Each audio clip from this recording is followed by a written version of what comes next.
It was China's turn at the UN General Assembly, and Foreign Minister Wang Yi laid down 5 principles to deal with what he called the incessant conflicts plaguing the world.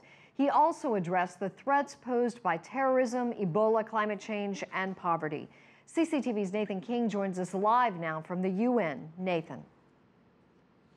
Yeah, Susan, with all these world crises, you should expect it was a wide-ranging speech from the foreign minister, from Sudan to Syria, from poverty to terrorism. China's foreign minister wasted little time laying out an approach to combating terrorism, its causes as well as the consequences. China believes that in conducting international counterterrorism cooperation, we should take a multi-pronged approach and address both the symptoms and root causes of terrorism, and that the United Nations and the Security Council should fully play their leading role. There should be no double standard when it comes to fighting terrorism. Still less should terrorism be identified with any particular ethnic group or religion. As new developments emerge in the global fight against terrorism, the international community should take new measures to address them. In particular, it should focus on combating religious extremism and cyber terrorism, resolutely eliminate the roots and block channels of spreading terrorism and extremism, and crack down hard and effectively on the use of the internet and other new means of communication by terrorists to instigate, recruit, finance, or plot terrorist attacks. Foreign Minister Wang also outlined 5 principles for dealing with what he called incessant conflicts around the world.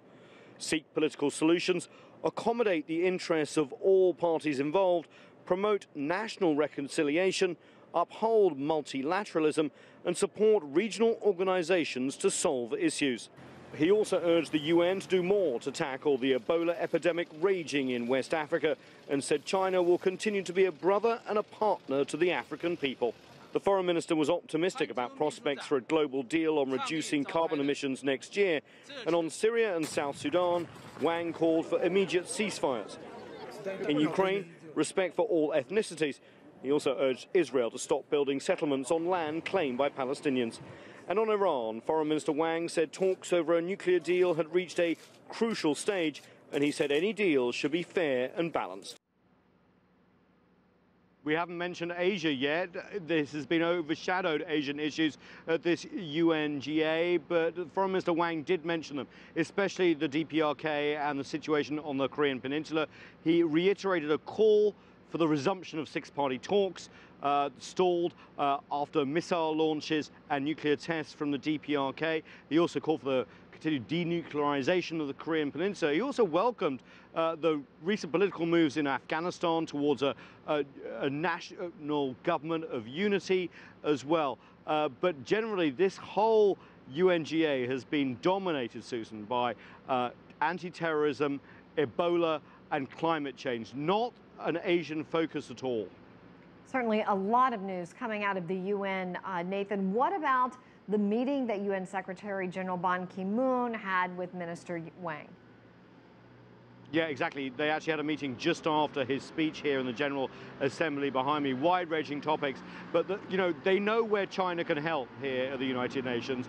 And on the Ebola crisis, they really understood how many experts they've flown in, how much resources they've given as well, and so they're encouraging China as well as other member states to do as much as possible, because as you know, that is an epidemic now getting out of control. Also, behind the scenes here, there's a whole talk about revamping UN peacekeeping operations, making them more dynamic, more flexible, quicker to put together.